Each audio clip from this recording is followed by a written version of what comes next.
नमस्कार, स्वागत है आपका। मैं हूं आपके साथ अंकित शर्मा। कल एक नोटिफिकेशन हमने आप लोगों को इसलिए साझा करी थी कि अखिल भारतीय वीर गुर्जर महासभा के राष्ट्रीय अध्यक्ष अनुराग जी आज हमारे साथ हैं। अनुराग एक बार अनंगपुर आए थे, हालांकि आए तो पहले भी थे, लेकिन एक बार आके उन्होंने ऐसी बात रख दी थी जिसमें विश्वव्यापी जो बुद्धिजीवी हैं उनको वो बात बहुत अच्छी लगी। पर्सनली मेरे पास लोगों ने फ़ोन करके और मुझसे मिलकर भी लोगों ने कहा कि अनुराग ने जो बातें कही वो सच थी। लेकिन आज हम इतिहास की बात करेंगे, गांव अनंगपुर की बात करेंगे और आखिर जो ये गुर्जर समाज जिस तरीके से जंगलों में बसे हुए हैं, आज हम इन सब की बात करेंगे। आज तोड़फोड़ का पीला पंजा इनके घरों तक पहुंच रहा है, सुप्रीम कोर्ट की तलवार इन्हीं पर लटकी है। दर्द और पीड़ा में यही लोग हैं, लेकिन इनको बचाएगा कौन, इनके लिए निकल कर आएगा कौन? ये सारे समस्त सवाल हैं जिन पर अभी तक प्रश्न चिन्ह लगा हुआ है। हमारे साथ हैं अनुराग, मैं आज जानना चाहता हूं, कल हमारी बहुत सारी बातें हुई, आपने 1857 की बात करी, आपने इतिहास की बात करी। क्या है ऐसा इतिहास कि इन गुर्जरों को वन क्षेत्रों में रहना पड़ा? ये गुर्जर समाज जो है, ये समस्त जो समाज है, ये लगातार जंगलों के बीचों में रहने के लिए मजबूर हो गया। क्या सारी चीजें थी और क्यों इनको डीनोटिफाइड ट्राइब और इस तरीके के इन पर आरोप आज तक लगते रहे हैं?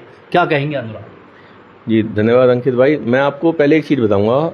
इसमें पहले छोटा सा ब्रीफ, जब इनके राजपाट छिन गए जी 1192 में पृथ्वीराज के समय के बाद, तो उसके बाद क्या हुआ, इन्होंने जंगलों का रुख किया जी।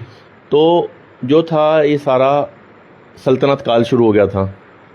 यहाँ से इनको मतलब जो अभी आप प्रेजेंट डे अनंगपुर जो है, सबसे पहले यहीं आके बसे हैं गुर्जर। तंवर गोत्र के गुर्जर थे वो, राजा अनंगपाल प्रथम के समय में 730 में। उसके बाद फिर ये 1192 तक रहे हैं। यानी कि समस्त गुर्जर जो हैं वो अनंगपुर गांव आके रहे? नहीं, ये तंवर गोत्र के जितने भी। हाँ, ये यहाँ पे आके बसे। उसके बाद फिर 1192 में जब ये यहाँ से मतलब जब सल्तनत काल शुरू हो गया, गौरी ने अटैक किया, इल्तुतमिश और बाकी मतलब अन्य तुगलक आए, खिलजी आए, अलग अलग शासक आए, जो सल्तनत काल कहा जाता है, उस समय यहाँ से विस्थापित हो गए जी। उसके बाद फिर ये वापस आके, सल्तनत काल बीच में ही था, फिर ये फिर आके बसे, वापस फिर आए जी। भड़ाना गोत्र के, वो प्रतिहारों की एक शाखा है भड़ाना जो है जी। जो मैं पहले ही बता चुका हूँ। फिर क्या हुआ, ये लोग छापामार युद्ध करते थे जी। और लोधी के टाइम में भी इन्होंने पाली पाखल गांव के गुर्जरों ने, वो रिकॉर्ड मिलता है, वो पर्शियन रिकॉर्ड्स हैं मेरे पास वो सारे, इसमें क्लियर मेंशन किया हुआ कि पाली और पाखल गांव के गुर्जरों ने हमला किया जो सुल्तान थे उनके ऊपर। ये रास्ते में जो आपका अब मथुरा रोड जो हाईवे है जी, ये इस पे जी। तो उसका भी रिकॉर्ड मिलता है जी। फिर क्या होता है, धीरे धीरे संघर्ष चलता रहा है इनका निरंतर जी। अब जंगलों का तो ये हो गया। अब जब ये प्रशासन के विरुद्ध ही थे तो इन्होंने अपना निवास जंगलों में ही बसा लिया जी। फिर ये जंगलों में ही रहने लगे जब इनसे राजपाट इनके छिन गए। अब ये जो मेन जो है, आप ये देखो, चाहे वो जम्मू कश्मीर है, चाहे हिमाचल है, चाहे वो पंजाब है, चाहे उत्तराखंड है, या राजस्थान में जो ये अरावली पर्वत श्रृंखला है जी, इसमें वन क्षेत्र में गुर्जर ही रहते हैं। भाई हमारा गांव मेवला महाराजपुर भी पहले, जहाँ सिद्धार्थ आश्रम उसके सामने जो जगह है वहाँ होता था पहले, जैसा बड़े बुजुर्ग बताते हैं जी। और ये जो भोगरी भी पहाड़ में है, अनंगपुर तो टोटल प्योर ही पहाड़ में है, लकड़पुर भी अनंगपुर से निकल के बसा है, पाली भी बिल्कुल पहाड़ में है। ये सब मतलब बिल्कुल तलहटी में हैं ये सारे गांव जी। तो ये कारण रहा। अच्छा, इसके पीछे ये जो देखिए, वन क्षेत्र में क्या होता है, आपके पास पशु हैं जी, उनसे आप गुजारा कर लोगे, और जो मतलब जो फूल पत्ती, जो मतलब फल वगैरह, वो खा के आदमी अपना गुजर बसर कर लेता है जी। और एक सिक्योरिटी पॉइंट ऑफ व्यू से भी वहाँ बच जाता है। भाई हिमाचल में तो आज भी आप देखो, आज भी गुर्जर कहाँ बसे हुए हैं, पहाड़ों में ही हैं। या आप जब देहरादून जाओगे तो वन गुर्जरों के डेरे मिल जाएंगे आपको जी। या आप इधर जाओ, सरिस्का जाओ, सरिस्का में तो आज भी जो वाइल्ड लाइफ सेंचुरी उसके बीच में टहला से आगे जो हैं, वहाँ उनमें गुर्जर ही रहते हैं। और रणथंभौर चले जाओ, वहाँ भी गुर्जरों के ही वो हैं। आज जो गुर्जर समाज जो पहाड़ी क्षेत्रों में रह रहा है, ये इनकी गलती है, इनकी भूल है, क्या है? आप क्या समझते हैं? अखिल भारतीय वीर गुर्जर महासभा इसको कैसे देखें? भूल नहीं है जी, उस समय परिस्थितियां ऐसी हो गई कि इनको वहां जाकर के बसना पड़ा अपनी जान बचाने के लिए, यानी और छापामार युद्ध करने के लिए। एक रणनीति के तहत वही वहां जाके, क्योंकि छापामार युद्ध को थोड़ा सा कैसे ब्रीफ करेंगे? क्या है बेसिकली छापामार युद्ध? जैसे आए, हमला करा, फिर भाग गए। अच्छा, ऐसे जैसे शिवाजी महाराज करते थे जी।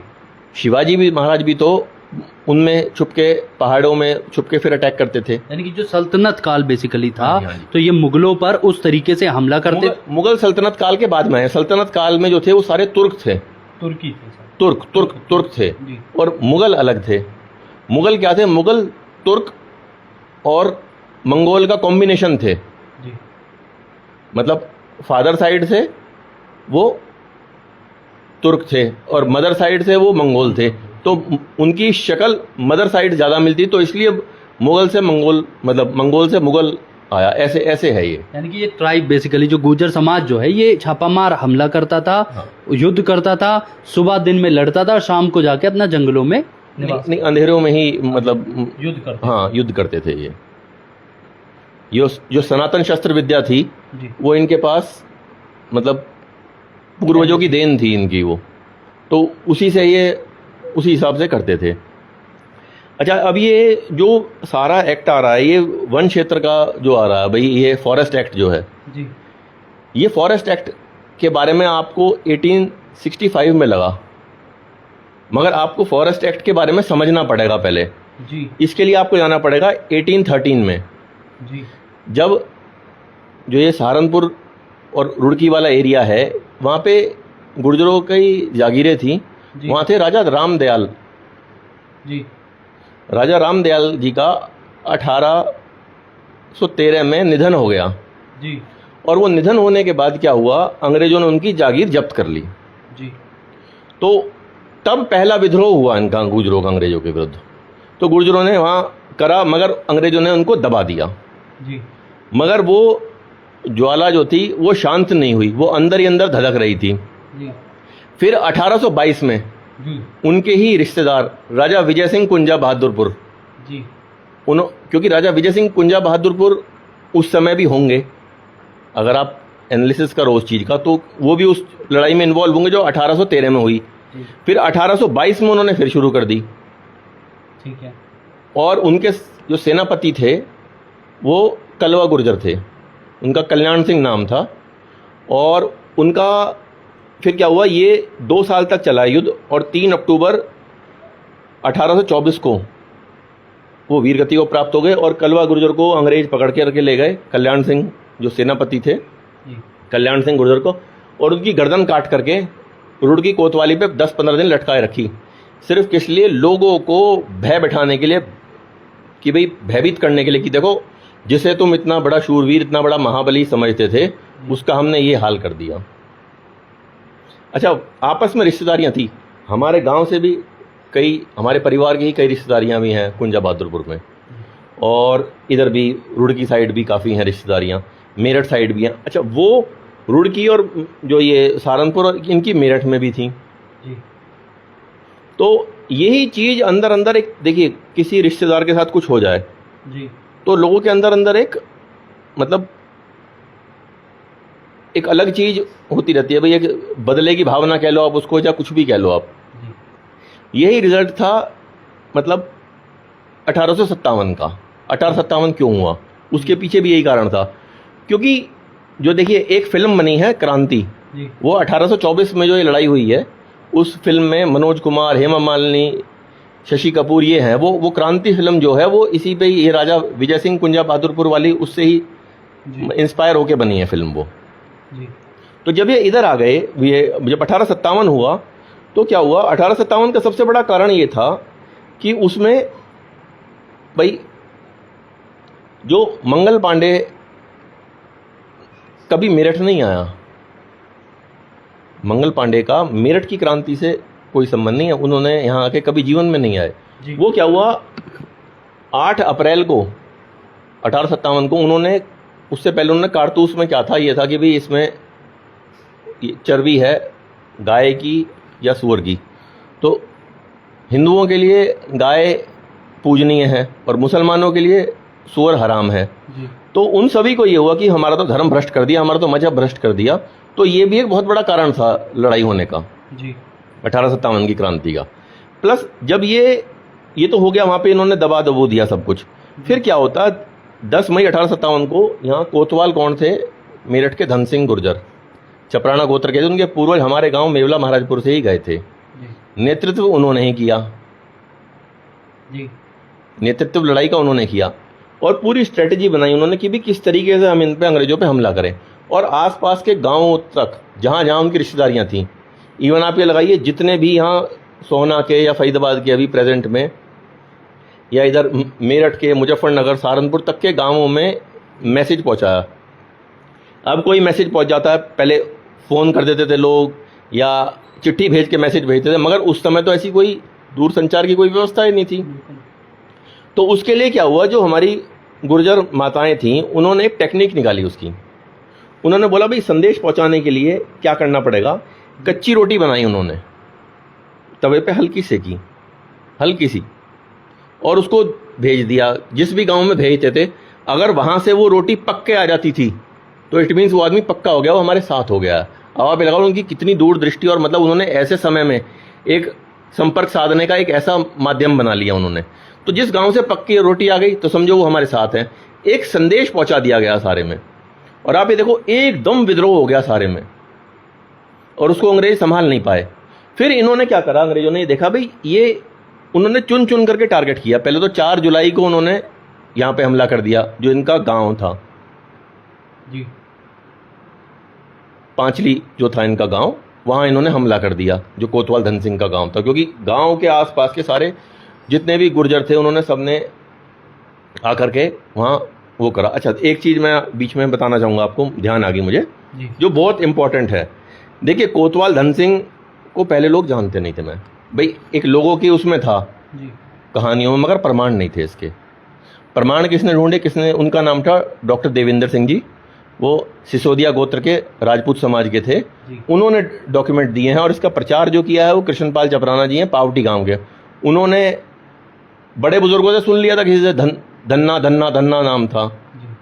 तो बाद में जब वो पता चला, वो रिकॉर्ड निकले और वो सारे, तब पता चला कि भी उनका धन सिंह गुर्जर नाम था, और तब ये चीज़ और पक्की होंगी। फिर उस पर धीरे धीरे धीरे धीरे काम हुआ वो, और आज आप देखो वो मतलब उनमें पढ़ाया भी जा रहा है उत्तर प्रदेश की किताबों में। इवन जो वो पुलिस की जो छावनी है वहाँ उनकी मूर्ति भी लगी हुई है, कई मूर्ति लगी। अच्छा, जब यहाँ 1857 में ले जाना चाहूँगा आपको जी। फिर इन्होंने देखा भाई इनको टारगेट कैसे करेंगे। ये देखा भाई ये लोग क्या हैं, ये अपनी संस्कृति से, अपने धर्म से ये जो लोग जुड़े हुए लोग हैं, अपने त्योहारों को बड़े हर्षोल्लास से मनाते हैं। गुर्जर समाज बेसिकली। हाँ जी, गुर्जर समाज। तो मेन यही थे उसमें शुरुआत करने वाले, और इनका ही सबसे ज़्यादा मतलब नुकसान हुआ जी। तो गगोल गांव पड़ता है एक, वहाँ पर दशहरा के दिन पकड़ करके फांसी दी गई, जिससे कि त्यौहार के दिन कुछ हो गया तो आन पड़ जाती है जी। ये उस त्यौहार को ना मनाए, अपनी संस्कृति से हट जाए। ऐसे ही सीकरी गांव है मोदी नगर के यहाँ पे, वहाँ अष्टमी जो शरद नवरात्रे आते हैं, सर्दियों के आते हैं जो, उनमें उनमें फांसी दी गई उसको। उसके बाद अच्छा, उससे पहले जो यहाँ सोना का था, सोना में रक्षाबंधन वाले दिन आप पूछ लेना, कोई खटाने गोत्र के गुर्जरों से पूछ लेना, वहाँ करी गई। और फतेहपुर बेरी जो गांव, हाँ, असौला फतेहपुर बेरी, यहाँ पे क्या हुआ, बसंत पंचमी के दिन तो पूरे जैसे बोलते हैं ना, एक गाइडेड मिसाइल, एक टारगेट आन पड़ जाती थी। फिर गुर्जर समाज वो त्योहार नहीं मना, हाँ, इसीलिए तो कि ये अपनी संस्कृति से टूट जाए। 1857 में तो ये हो गया।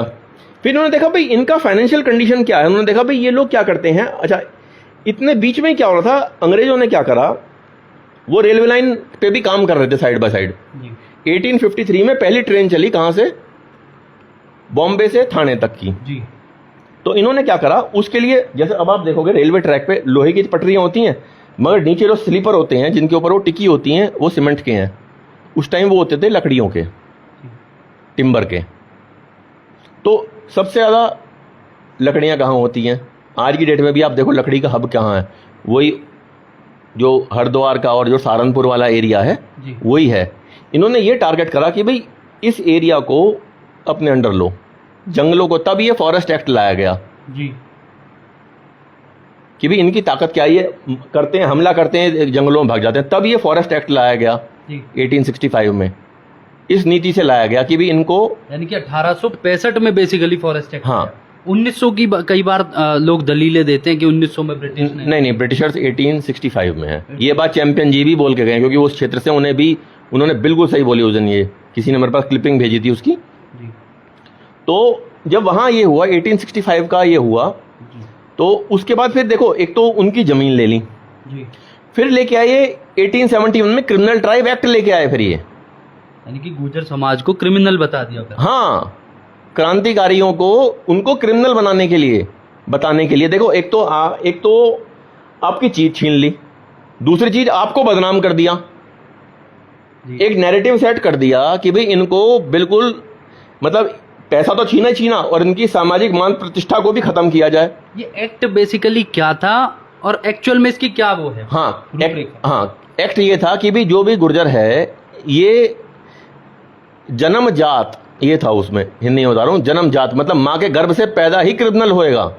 अब आप ये बताओ, और उसमें गुर्जर ही नहीं थे, उसमें मीणा भी थे, लोधी समाज के भी थे, और ये यहां तक कि मेवों पे भी क्रिमिनल ट्राइब एक्ट लगा हुआ था। जो यहाँ मेव कम्युनिटी है हमारे हरियाणा में काफी है, वो भी उसमें, उन पे सबको क्रिमिनल इन्होंने डिक्लेयर कर रखा था।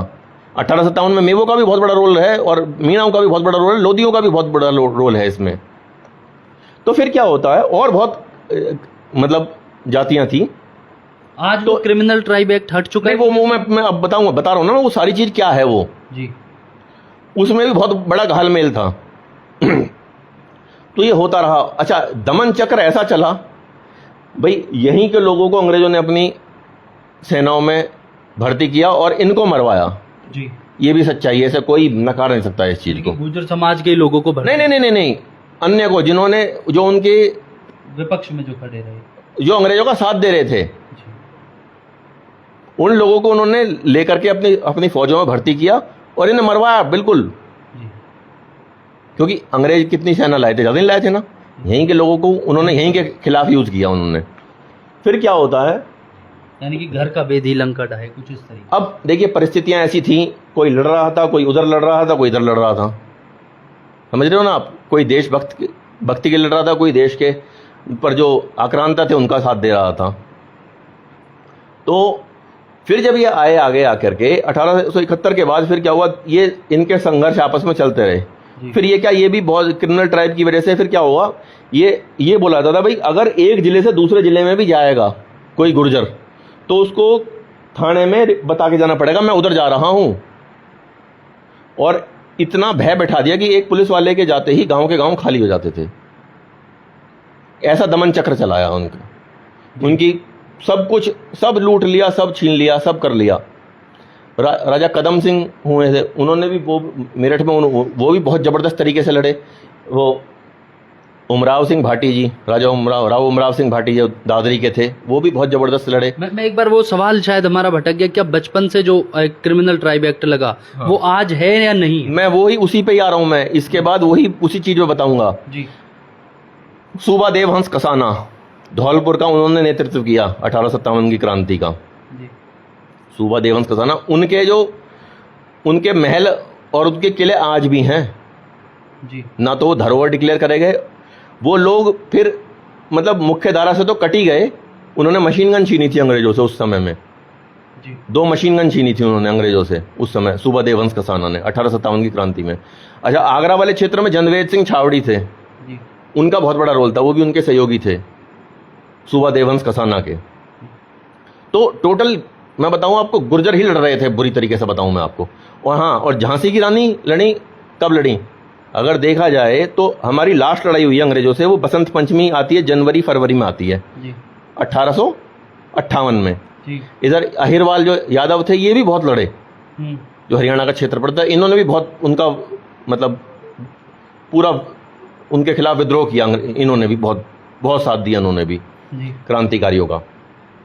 फिर ये इधर से मतलब ये तो लास्ट हमारा ये था फतेहपुर बेरी, इसके बाद तो टूट गए हम बिल्कुल भी बसंत पंचमी। हाँ, उसके बाद तो बिल्कुल ख़त्म, क्योंकि 12 साल से ऊपर के हर बच्चे को, आदमी को, सबको मार दिया। 12 साल से ऊपर के किसी को नहीं छोड़ा था अंग्रेजों ने। हाँ, इतना बुरा दमन चक्र चलाया था।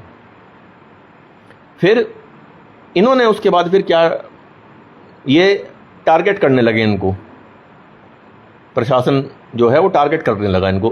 भाई एक तो 65 वाला एक्ट आ गया, 71 वाला आ गया, संपन्नता भी छीन ली, ऊपर से बदनामी और दे दी। ये चलता रहा फिर आगे तक। देश आया होता 1947 में जी। 1947 के बाद भी वही फोर्सेस थी, वही सेनाएं, वो जो अंग्रेजों के साथ थी, वो वही लोग। तो हाँ, वो एक मतलब लोगों के ना एक जहन में बैठ गया, नैरेटिव बन गया। हाँ, एक नैरेटिव सेट हो गया, देखो सच्चाई, और वो अब तक भी है, लोग उस चीज को बोलते हैं। गुर्जर समाज को एक क्रिमिनल ट्राइब के तौर पर मतलब लोग, हाँ, आप देखते हो अब भी लोग उल्टा सीधा बोल देते हैं, वो कर देते हैं।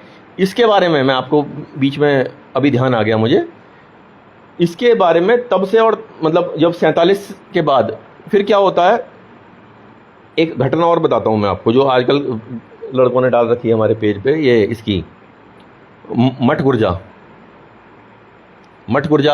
एक गांव पड़ता है हमारे गोती बैसलो का गांव है, जहाँ से ये कर्नल बैसला गांव तो मुंडिया है, जहाँ से ये कर्नल बैसला जो थे गुजर आंदोलन जिन्होंने शुरू किया, उसके पास में मठ गुर्जा गांव है।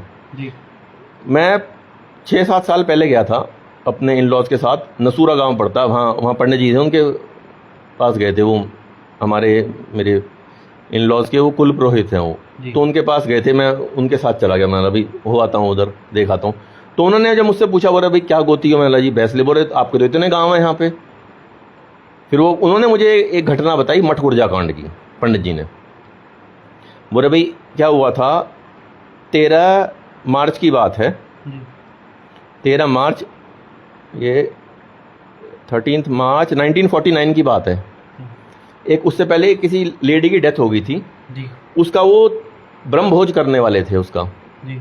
वो ब्रह्मभोज नहीं करने दिया, जो वहाँ का लोकल जो रूलर था उसने अपनी फोर्स भेज दी, और उन्होंने बोला भाई हमने 12 गांव बैसलों के, 12 बिडर मासों के और 12 खटानों के और बाकी जितनी भी हमारी मतलब जो भी हमारे गांव हैं बिरादरी के और अन्य उसके भी समाज के, सब हमने न्यौत रखे हैं ब्रह्मभोज के लिए। तो उसमें उन्होंने कढ़ाई वढ़ाई में लात मार दी, जो पतीले वतीलों में वो कर दिया। उसके बाद आप ये लगा लो कि ऐसा बड़ा वो हुआ कि उन्होंने पूरी पुलिस फोर्स ही काट गिरी उन्होंने। हाँ, आज भी मठ गुर्जा में, और उनकी गाड़ियों के चेसिस वगैरह मैं खुद देख के आया। फिर मैं 1 साल बाद मैं दीपक और मैं अपनी फैमिली को लेके गया, बच्चों को भी लेके गया, कि दिखा के लाया कि भी देखो, मतलब ये भी एक घटना हुई। अनुराग भाई, हम थोड़ा सा इस तरीके से, मैं अपने व्यूअर्स को भी बताऊं, इसको थोड़ा इस तरीके से समझते हैं कि अगर आप गुर्जर समाज को दबाने का प्रयास कर रहे हो किसी भी रूप में, जब तक वो दब रहे हैं, लेकिन अगर वो विरोध पर आए, जो मठ गुर्जा वाला कांड है ये क्लियर करता है। नहीं वो मैं आपको बता रहा हूँ ना, उसमें अगर ये अपनी सी पे आए तो फिर नहीं, वो मैं फिर बता रहा हूँ ना, मैं उसको सब बताऊंगा मैं आपको। अपनी सी पे तो 1857 में भी आए थे, क्या हुआ उसके बाद परिणाम देख लो आप। अब लड़ाई हथियारों की नहीं रह गई है, अब तलवारों की लड़ाई नहीं है, अब लड़ाई कलम की है, शिक्षा की लड़ाई नहीं, कलम की लड़ाई है अब ये। अब लड़ाई कलम की है, वो तलवारों वाला वो तो जमाना, जैसा समय होता आदमी को उसी के अनुरूप ढल जाना चाहिए। एक राजेश पायलट जी का आपने लड़के एक कोर्ट चलाते हैं भी, जब तक गरीबों के, किसानों के, मजदूरों के बच्चे उन पदों पर नहीं बैठेंगे जहाँ से देश की नीतियाँ बनती हैं, तब तक देश का विकास नहीं होगा। वो सच्चाई है, वो इतने वर्षों पहले वो चीज़ कह गए, वो जिसको कोई सोचता नहीं था उसको। हाँ, जिसको कोई सोचता है, बहुत दूरगामी सोच थी उनकी। तो फिर क्या हुआ, जब ये सारा हुआ तो मठ गुर्जा में क्या करा, उसमें अब एक 25 तो मतलब अलग अलग समाजों के थे, एक उनमें 26वां जो था वो ब्राह्मण था पुलिस वालों में। तो उन्होंने बोला भाई हम ब्रह्म हत्या नहीं करेंगे, बुरे हमें गुर्जरों में ब्रह्म हत्या पाप मानी जाती है। तो जो वहाँ उनका पुरोहित था गुर्जरों का ही, उसने बोला तुम नहीं मार सकते, क्या? बोले मैं मार दूंगा। उसने गला काट दिया उसको ऑन द स्पॉट। ये भी सच्चाई है। बोले तुम नहीं मार सकते, बोले मैं तुम्हारा पुरोहित हूँ, आज तुम पे आफत है। और बोले इसके चक्कर में ये भी हकीकत आप जाके देखना हो। और वहाँ गाड़ियों के चेसिस और गाड़ियों के बाकी पार्ट्स वगैरह आज भी जो जला दिए वहाँ पे, और उसके बाद जो दमन हुआ वहाँ पे लोगों का, बहुत भयंकर, मतलब लोग वहाँ से छोड़ छोड़ के चले गए। और जो उसके बाद, क्योंकि देखो आप प्रशासन से टक्कर लोगे तो प्रशासन आपको, तभी तो मैं शुरू से ही आप देख लो, जिस दिन मैं पहले दिन गया और फिर जिस दिन दूसरे दिन गया, मैं एक ही अपील करी, मैंने भाई अनंतपुर गांव में जब मैं गया, मैंने भाई कोई उपद्रव मत मचाना, क्योंकि 10 ही उदाहरण है मेरे पास जब समाज ने ऐसा करा और उसका परिणाम आगे 10 पीढ़ी को भुगतना पड़ा। अब कुछ जाके उस गांव के बच्चे, कुछ राजस्थान पुलिस में, कुछ दिल्ली पुलिस में लगे हैं वो। लेकिन आपकी बात कहीं ना कहीं अनंतपुर गांव के लोगों ने मानी भी। पहले दिन जो आपने कहा, उन्होंने कोई उपद्रव ना मचा के, वो महापंचायत भी जो हुई उसमें भी उन्होंने एक बड़े आदर भाव के साथ लोगों को मैनेज करने का काम किया। नहीं, वो खुद ही अपनी टीमें बनाई उन्होंने। नहीं, उनका वो, उस चीज़ के लिए मैं बार बार हाथ जोड़ करके मैं उनका धन्यवाद करता हूँ। उन्होंने बात को माना। और मैं तो सबको ये बोलता हूँ, आज कलम की ताकत है, अधिकारी होते हमारे, तो हमारे साथ ऐसा अन्याय नहीं होता। अब ये जो चीज़ मैं आपको बता रहा हूँ, ये हमारे जनप्रतिनिधियों को या हमारे समाज के अधिकारियों को या हमारे समाज के जो वकील हैं या सामाजिक लोगों, उनको ये सारी चीज़ें पता नहीं है। ये अब आप आ जाओ क्रिमिनल ट्राइब एक्ट पे आ जाते हो, 49 के बाद अब आते हैं 52 पे। ये हुआ, देश आज़ाद हो गया, मगर ये क्रिमिनल ट्राइब एक्ट का क्या हुआ, बुरे 52 में हुआ। ये बोले भाई इनको नोटिफाई कर रखा था, अब इनको डी नोटिफाइड ट्राइब कर दो, मतलब इनके ऊपर से वो एक्ट हट गया। मगर वो एक्ट हटा नहीं, उसमें असली खेल तो ये है, उसमें केवल एक संशोधन किया गया जी। जन्मदात जात की जगह ये कर दिया गया, ये लोग आदतन अपराधी हैं। बात ये, कान ऐसे पकड़ लो या ऐसे पकड़ लो, बात तो वही है। यानी कि गुर्जर समाज, जिसको अभी क्रिमिनल एक्ट के अंदर बचपन से ही कहा गया कि माँ के गर्भ से ही, हाँ, जन्मजात बोला गया, अब उसको बता दिया कि ये आदतन अपराध। हाँ, ये आदतन अपराधी, इनकी प्रवृत्ति अपराध करने की, अभी लगा लो आप। ये तो बात तो वही है, घुमा फिरा के। भाई आप चाहे कुछ भी बोलो, कान इधर से पकड़ो इधर से पकड़ो, बात तो वही है। और वही रवैया प्रशासन का, पुलिस का उसके बाद रहा, ये सच्चाई है। आप भी देखो, कोई झगड़ा हो जाता है बच्चों का, चाहे वो गुर्जर ना लिखता हो, वो उठाते ही पहले लिख देते भाई फलाना गुर्जर, फलाना गुर्जर। और जो गाड़ियों के पीछे रखा रहता है, उसको भी कई लोग वो करके क्लिप काट के चलाते हैं, देखो क्या वो कर रहे हैं क्या नहीं है, ठीक है। मगर वो, मैं उसका पक्षधर नहीं हूँ कि भाई ऐसे शो करना या वो करना, उस चीज़ का पक्षधर मैं भी नहीं हूँ बिल्कुल भी। मगर जो कर रहे हैं वो तो उन्हें तो पता नहीं है, मगर जो उनको उस चीज़ को आइडेंटिफाई करके टारगेट करते हैं, वो भी एक वही अंग्रेजों की मानसिकता के गुलाम हैं आज भी वो लोग। और वो वही लोग हैं, कौन, जिन्होंने अंग्रेजों का तब भी साथ दिया था, क्योंकि उनके जो पूर्वज उन्हें बता के गए, उनके दिमाग में आज भी वो चीज़ बैठी हुई है, ठीक है। फिर आप आ जाओ, ये चलता रहा ये आदतन अपराधी।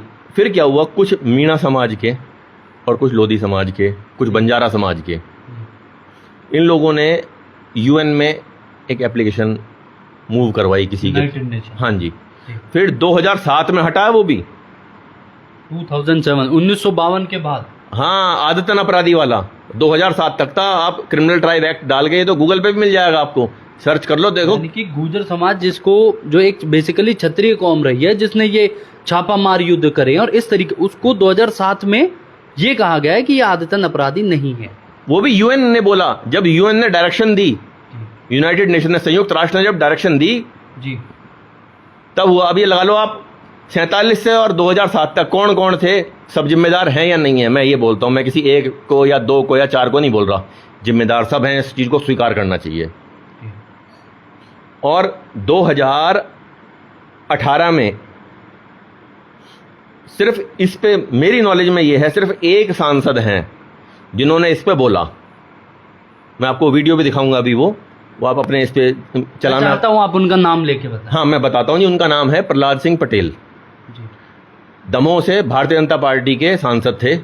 उन्होंने खुल के बोला, बोले क्या गुर्जर डकैत हैं, बोले ये वो योद्धा हैं जो कभी राजे थे और उनकी तरह लड़े, बोले इनके साथ SC ST वाला बर्ताव ना हुआ हो, मगर उससे कम भी नहीं हुआ। बोले इनको टारगेट करके इनकी क्रिमिनल इस पे कि भाई ये डकैत हैं, ये हैं वो, बोल रहे ये योद्धा थे जो देश के लिए लड़े, यही अपराध था इनका, अपराधी होने का कलंक। फिर हम उनसे मिले, उनका धन्यवाद करके आए।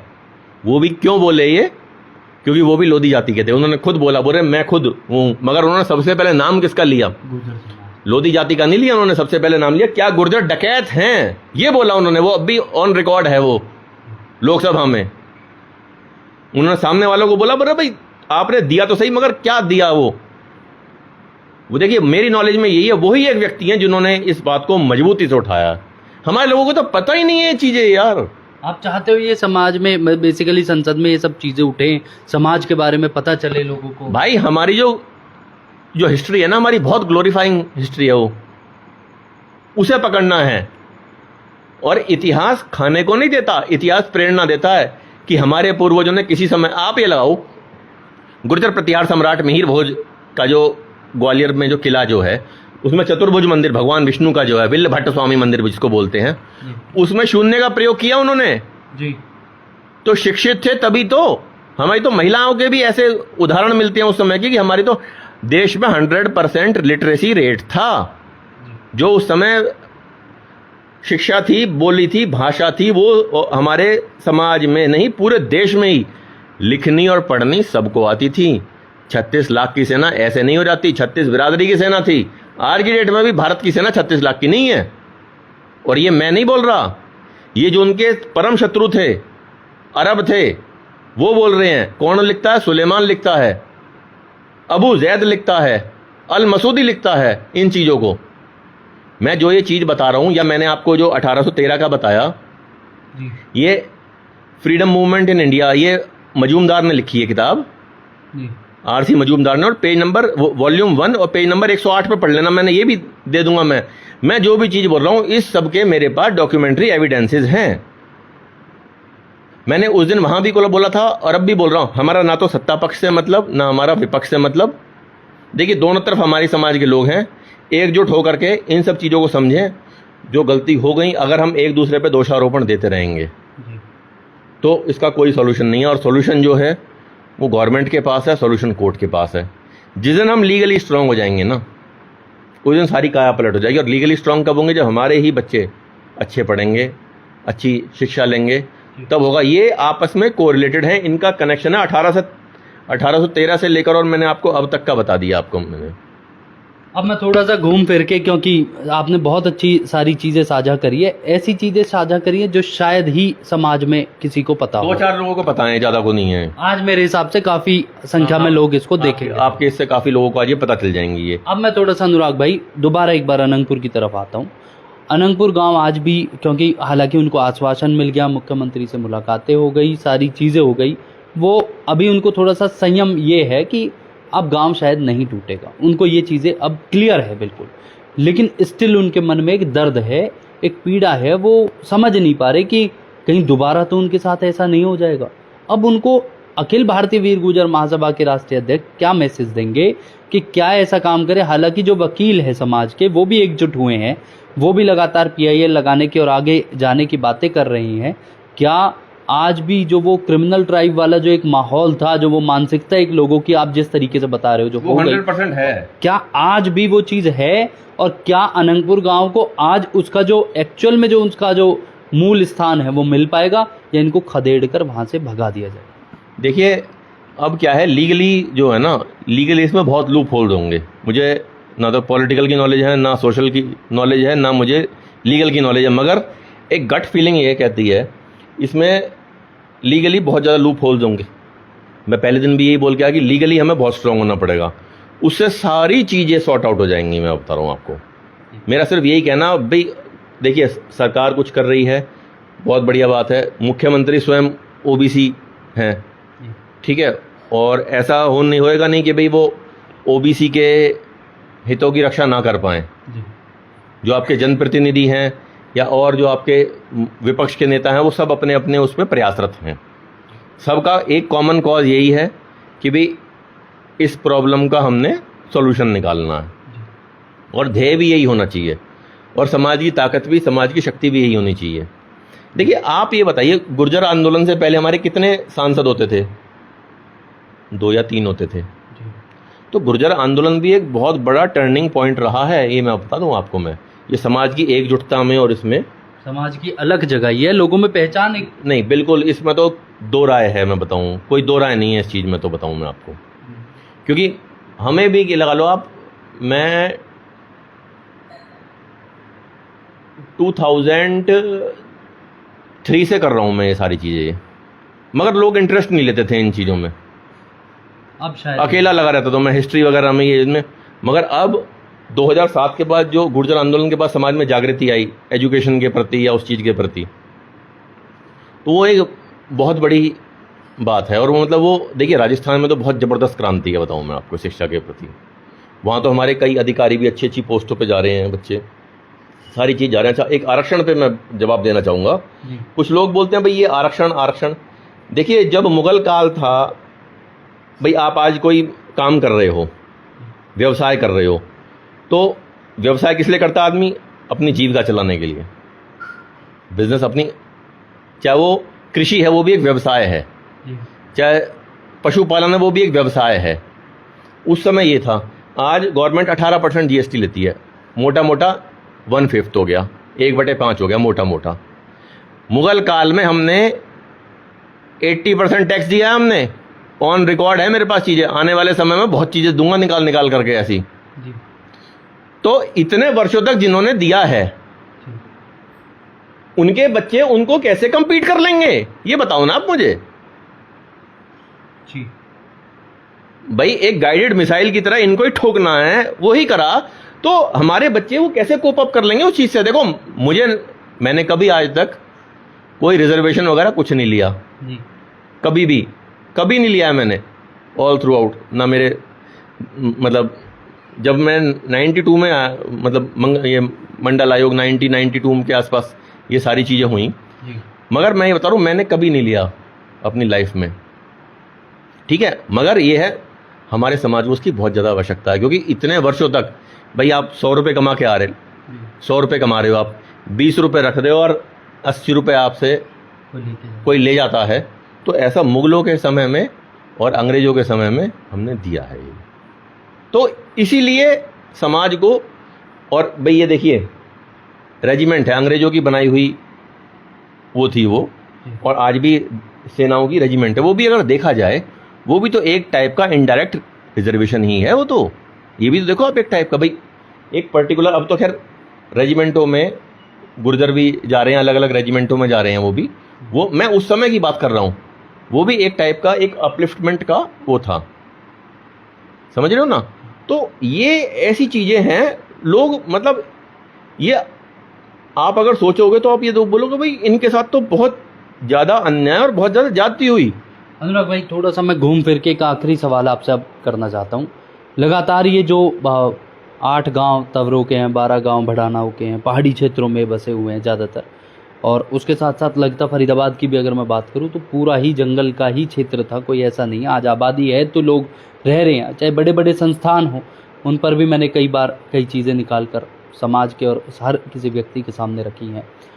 अब क्या ऐसा स्टेप लेना चाहिए गुर्जर समाज को कि वो अपने आप को सुरक्षित कर पाएँ, अपने जहाँ पे वो रहने वाले जो स्थान है उनको सुरक्षित कर पाएँ और भविष्य में शिक्षा की तरफ आगे बढ़ें? आप क्या मैसेज देंगे और कैसे ये लोग आज अपनी जान को बचा सकते हैं? क्योंकि लोगों में डर और भय का माहौल आज के समय में स्पेशली गुर्जर समाज के अंदर सबसे ज़्यादा है। देखिए इससे क्या है, पूरे देश के लोग आहत हैं बहुत ज़्यादा, बताऊँ मैं आपको, क्योंकि जिस तरीके से ये चीज़ें हुई उससे एक समाज में बहुत गहरा सदमा है, ये सच्चाई है, इसको कोई नकार नहीं सकता इस चीज़ को, ठीक है। दूसरी चीज़ क्या है, मैं फिर वही बोलूँगा जो चीज़, देखिए जो जितनी मुझे समझ आती है, देखो एक आम बोलाचाली में देखो हवाई जहाज किससे चलता है? तेल से चलता है। देश किससे चलता है? कानून से चलता है, ठीक है। तो कानून के अलावा कोई दूसरा रास्ता है नहीं, लीगली स्ट्रॉन्ग होना पड़ेगा, बहुत मजबूत। और इसमें मैं फिर बोल रहा हूँ, मेरी गट फीलिंग है, मेरी मतलब एक इंट्यूशन, एक सिक्स सेंस बोल रही है, इसमें बहुत लूप होल्स मिलेंगे और सारे वो लीगली उसमें ही मिलेंगे। क्योंकि जैसे ये मैंने आपको 1857 का बताया, फिर 65 का, अच्छा हमें 1822 तक का पता था, मगर ये नहीं पता कि 1813 में भी हम लड़े थे। तो जब आप चीज़ में घुसते हो तो अपने आप फिर आपको चीज़ें मिलती चली जाती हैं। एक और सवाल, क्या समाज को आज बांटा जा रहा है? समाज को राजनीति की तरफ से कह लो या फिर सामाजिक अपनी प्रतिष्ठा को लेकर कह लो, कि समाज आपस में बट रहा है, गुर्जर समाज स्पेशल?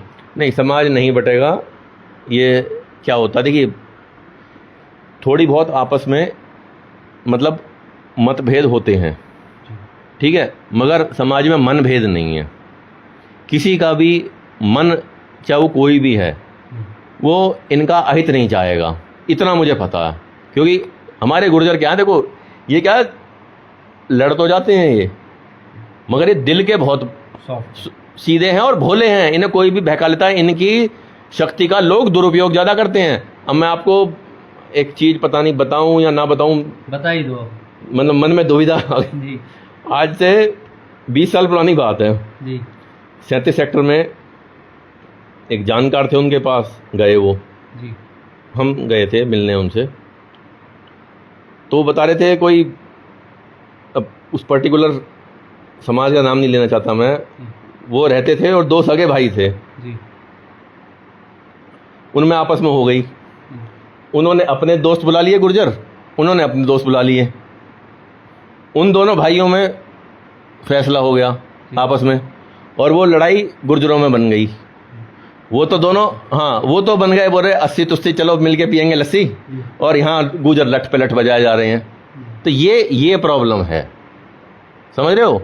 दूसरे लोग इन्हें आपस में अड़झा जाते हैं, ठीक है, जैसे 2 भैंसों को अलझा दिया आपस में, वो आपस में भिड़ते रहेंगे भिड़ते रहेंगे भिड़ते रहेंगे, और नुकसान उसमें समाज का होता है। तो एक चीज़ है, बीती ताई विसार दे आगे की सुध ले, जो हो गया पीछे हो गया। अब हमें बहुत सजग और बहुत जागृत होकर काम करना पड़ेगा, तब ये सारी चीज़ें होंगी। और इसमें किसी का भी, देखो मैं बताऊं आपको, ये जो भी चीज़ें हुई इसमें किसी का दोष नहीं है। इसमें मैं ये बोलता हूँ हमारा स्वयं का दोष है। हम नहीं पढ़े या कुछ भी हुआ, जैसे भी हुआ, हमने उन चीज़ों को नहीं, मगर अब समय बदल चुका है। अब हमारे बच्चे पढ़ भी रहे हैं, अच्छे डॉक्टर्स भी बन रहे हैं।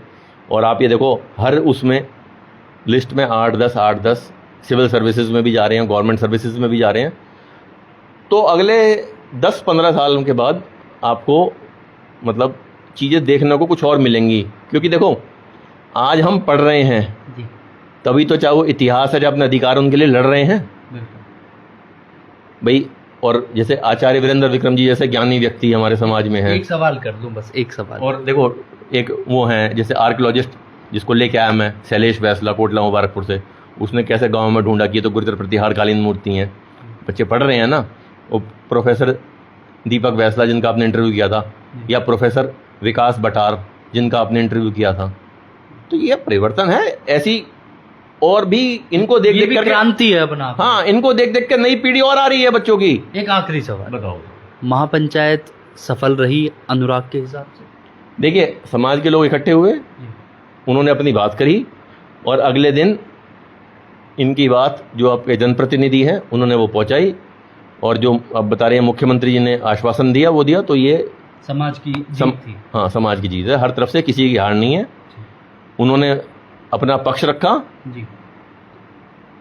महापंचायत करी, उन लोगों ने अपना पक्ष रखा, इन्होंने उसी को रेफरेंस बना करके कि जी समाज में ये है, जो आपके जनप्रतिनिधि हैं समाज के, उन्होंने वहाँ जाके मुख्यमंत्री जी के सामने वो चीज़ रखी, और उसका फिर ये हुआ कि जी समाज की बात है। देखिए, जब आपके जनप्रतिनिधि हैं तभी तो आपकी बात रख पा रहे हैं, ये भी एक बहुत बिल्कुल बड़ी बात है। पहले मैंने बताया ना, 3 थे, 3 या 4, मतलब 3 भी नहीं होते थे सांसद हमारे। आज हमारे हैं, और आप ये लगा लो जब स्टार्टिंग में थे 3 या 4 पार्षद थे, आज की डेट में 15-16 पार्षद, 18 पार्षद, जितने भी बताते हैं, एग्जैक्ट फिगर नहीं पता, वो उसी की तो है। तो देखो, लोग ट्रस्ट करते हैं, और ये क्या है, ये जिसके साथ लग जाते हैं ना, उसके साथ ही फिर ये मन से लगते हैं। और मतलब 2 लोगों से तो हमारी, मतलब 2 जातियों से तो क्या है, हमारी बहुत ज़्यादा बिल्कुल पारिवारिक से ही वो हैं। एक तो ब्राह्मण समाज और एक नाई समाज। ब्राह्मणों को तो क्या है, मेरे पास तो आपके भी कागज़ हैं जी, कि जो भारद्वाज और वशिष्ठ गोत्र के जो हैं वो हमारे कुल पुरोहित हैं। ऐसे ही एक चीज़ और ध्यान आ गई मुझे, एक बार मंधावली गांव में कुछ वो उसके ऊपर हुआ है, हाँ वो हुआ था। तो उसमें गुर्जरों का और इनका पंडितों का आपस में विवाद हो गया था। तो वो आए, वो उन्होंने बोला बोला भैया आओ एक बार। तो मैं एक बार गांव में गया, एक बार डीसी साहब के यहाँ गया। तो जो ब्राह्मण समाज के लोग थे, पंडित जो थे, उन्होंने ये बोला जी ये गुर्जर शब्द से ये हटना चाहिए जी। फिर जब मुझे डीसी साहब के सामने बोलने का मौका मिला, मैंने बोला जी देखो मेरी बात सुनो, मैं एक ऐसी चीज़ बता रहा हूँ, उसे ना तो आप कुछ कर सकते हो ना ये कुछ कर सकते हैं उस चीज़ का। उन्होंने बोला बताओ। मैंने डीसी साहब को बोला, मतलब जी एक आप सर्च करो, एक ब्राह्मण सबसे सर्वश्रेष्ठ पूरे ब्रह्मांड में कौन से हैं? मतलब वो हैं गुर्जर गौड़ ब्राह्मण। मतलब गुर्जर गौड़ क्यों लिखते हैं? गौर वहाँ के हैं, जो अफगानिस्तान वाला क्षेत्र है वो था, वो भी पहले अखंड भारत का ही हिस्सा था। जैसे कन्नौजिया ब्राह्मण है, कन्नौजिया ब्राह्मण अलग हैं, वो कन्नौज के हैं वो। या मैथिली ब्राह्मण है बिहार के और उधर यूपी साइड के जो है, बंगाली ब्राह्मण, तमिल ब्राह्मण। ये क्या कास्ट क्या है? ये भी एक तरह से अलग अलग सेक्शन है। जैसे कश्मीरी पंडित हैं, वो भी ब्राह्मण है, मगर उनके और इनके वैवाहिक संबंध नहीं होते। ऐसे ही क्षत्रियों में भी बहुत जातियाँ हैं। तो जो गुर्जरों के जो उन्होंने बोला, वो बोले भाई ये तो नई चीज़ है। मतलब ना तो आप इनको चेंज कर सकते हो, ना ये आपका चेंज कर सकते हैं। मतलब क्योंकि उनका गोत्र वशिष्ठ था। मैंने यही बोला उनको, मैंने जी देखो आप लोग इनके कुल पुरोहित हो और मेरे पास आपके कागज हैं ये इस चीज़ के। तो उन्होंने बोला यार ये तो आपने तो बहुत बढ़िया बात। मतलब जब आप हटा दो यहाँ से कोई दिक्कत नहीं है, मगर उनके नाम से भी हटवाओ। जो गुर्जर गौड़ लिखते हैं, गुर्जर गौड़ ब्राह्मण जो गुर्जर लिखते हैं, मतलब वहाँ से भी हटवाओ, ये मेरी आपसे रिक्वेस्ट है। वो ब्राह्मण जो पंडित थे वो भी और गुर्जर दोनों ही निरुत्तर हो गए उस बात पे। देखो जो सच्चाई है मैं वो बोलूँगा। आज क्या है, लोग हिस्ट्री पे क्या करते हैं, एक नैरेटिव सेट हो गया उसके लिए बोलते हैं। देखिए चाहे वो कोई बोलता है वामपंथियों ने ऐसा लिख दिया, कोई बोलता है भाई लेफ्ट विंग ने ऐसा लिख दिया, कोई बोलता है राइट विंग ने ऐसा लिख दिया। बात राइट या लेफ्ट की नहीं है। मैं ये मानता हूँ जो लिख रहा है, चाहे वो लेफ्ट विंग का चाहे वो राइट विंग का है, देखना चाहिए क्या ये तथ्यों के आधार पे, साक्ष्यों के आधार पे, प्रमाणों के आधार पे लिख रहा है, वो देखना चाहिए। अब जो गुर्जरों के जो ब्राह्मण हमारे जो कुल पुरोहित हैं, गुर्जर उन्हें दादा बोलते हैं। आप भी भाई बच्चे ही हो, आपको भी मैंने देखा बहुत लोग भाई पंडित जी करके, भारद्वाज आपका गोत्र है, तो इनको तो दादा बोलते हैं। और जो गुर्जरों के जो नाई होते हैं उनको ठाकुर बोलते हैं गुर्जरों के गाँवों में। और पहले वैवाहिक संबंध जो करवाते थे या तो ब्राह्मण करवाते थे या नाई करवाते थे। ये बिना इन दोनों के विवाह संपन्न नहीं होता था। ये भी सच्चाई है, मैं सारी फैक्ट्स पे बात कर रहा हूँ। आज भी कहीं ना कहीं रूरल एरिया नहीं है, हमारे यहाँ भी है, वहाँ भी है, हर गांव में है ये व्यवस्था। बिल्कुल। अब ज़्यादा समय न लेते हुए, हालांकि ये बहुत लंबा इंटरव्यू होगा, हालांकि लड़ाई दो भाइयों में हो तो घर का ही नुकसान होता है। और आज गुर्जर समाज कहीं ना कहीं उसी कगार पर है कि चाहे वो पक्ष हो या विपक्ष हो, हर कोई भला चाहता है अनंगपुर गांव का, और अनंगपुर गांव से लगते हुए और भी जो पहाड़ी क्षेत्र में बसे हुए गांव हैं उनका। अब क्योंकि चीज़ें बहुत ऐसी हैं कि जो शायद सॉल्यूशन की तरफ बढ़ रही हैं, अनुराग जी ने वो तथ्य रखे जो गुर्जर समाज का इतिहास दर्शाते हैं, जो बताते हैं कि गुर्जर समाज की भूमिका क्या रही, किस तरीके से क्रिमिनल ट्राइब एक्ट रहा, क्या ये डिनोटिफाइड का मतलब रहा। हर एक चीज़ उन्होंने बेहद एक सालाना बता के, साल का पूरा इतिहास बता के तब आपको बताई है। शायद आपको ये जानकारी जो है ये भविष्य में बड़ी मदद करेगा। अनुराग, आपने हमें समय दिया, इसके लिए बहुत बहुत धन्यवाद। अंकित भाई, आपने भी वो जो मठ गुर्जा वाले जो पंडित जी थे वही वाला काम करते हो आप समाज के लिए। जब भी समाज की बात होती है वही मजबूती से उठाते हो। आपका बार बार बहुत आभार, बहुत बहुत धन्यवाद। क्योंकि आप देखो, आपने जब कैरियर शुरू किया सबसे पहले इंटरव्यू आपने मेरा ही लिया था। बिल्कुल, मैंने आपका लिया, ठीक है ना, सबसे पहले आपने तो तभी से ही। और जब के मोहम्मद सर का आपने इंटरव्यू लिया, वो उस टाइम तो आपने सोचा पता नहीं क्या है, मगर जब वो राम मंदिर का डिसीजन आया वो जितना वायरल हुआ वो अलग ही चीज़ थी। वो के मोहम्मद क्योंकि पुरातत्व विभाग के एक बड़े अधिकारी। एक चीज़ मैं भूल गया जो 1857 में भी ध्यान आ गई मुझे के मोहम्मद सर की, उससे ये क्या हुआ था 1857 में, थोड़ी बात रह गई मेरी अभी एकदम आपसे बात करने में, मैं वो बताना चाहूँगा। जब देखिए अंग्रेजों ने क्या करा, जब ये 1857 में पाकिस्तान और अफगानिस्तान तक के गुजरों ने वो कन्वर्ट हो चुके थे, मुस्लिम गुजर थे, उन्होंने भी बहुत मतलब इसमें लड़ाई लड़ी। तो उधर से क्या होता, उधर से रशिया बढ़ रहा था, उधर से कम्युनिस्ट जो विचारधारा थी रशिया की वो बढ़ रहा था, इधर से ये बढ़ रहे थे। तो इसीलिए देश का विभाजन भी अंग्रेजों ने इसीलिए किया भाई कल को ये लोग यूनाइटेड ना हो जाएं और ये लोग रशिया से ना मिल जाएं। इसलिए आज देखो, आज भाई जगह जगह पे पूरी दुनिया में ये बोला जाता था कि भाई इसका अंग्रेजों का राज, मतलब क्वीन विक्टोरिया का कभी सूरज अस्त नहीं होता। पूरी विश्व में, पूरी दुनिया पे राज था उनका, क्योंकि कहीं ना कहीं जहाँ भी सूरज उगता था वहाँ उनकी टेरिटरीज थी। इन्होंने क्या करा, आप ये देखो आज भी की डेट में साउथ अफ्रीका में, कीनिया में, जिम्बाब्वे में हर जगह अंग्रेज रह रहे हैं। यहाँ से जो खदेड़े, उसके पीछे बहुत बड़ा कारण गुजरों का भी है और एक भाई हमारे और भी अन्य समाज के क्रांतिकारियों ने बाद में भगत सिंह और राजगुरु सुखदेव ऐसे बहुत बड़ी खेप आई, ये एक ज्वालामुखी बन के फूटी, उन्होंने करा। तो इनका अच्छा आप ये देखो, अंग्रेजों ने जगह जगह पे सीमाओं के विवाद कर दिए। जैसे आज भी भारत पाकिस्तान का है, पाकिस्तान अफगानिस्तान का है, और उधर का अफगानिस्तान का और ईरान का है, ईरान का और पाकिस्तान का है, इंडिया और चाइना का है, इंडिया बांग्लादेश का। इन्होंने हर जगह ऐसे विवाद पैदा कर दिए। और सबसे बड़ा विवाद जो है वो इजराइल और फिलिस्तीन का, वो तो परमानेंट चलता ही रहता वो। तो उन्होंने ऐसे सारे में वो कर दिया, मगर ये यहाँ टिक नहीं पाए, क्योंकि यहाँ के लोगों ने मतलब इतना विद्रोह किया। बाद में तो ये ऐसे जन भावना बन गई बाद में तो लोगों की। बाद में तो हमारे लीडर्स थे, उन्होंने बहुत इनको अलग अलग मोर्चों पे इनकी खिलाफत की, अलग अलग जैसे मार्च निकाले। विजय सिंह पथिक जी ने बहुत बड़ा कंट्रीब्यूशन था उनका, उनके दादा भी वहाँ उसमें 1857 में मतलब वीरगति को प्राप्त हुए थे। मतलब पूरा बड़ी लिस्ट है, ये बताऊँ मैं आपको। बिल्कुल।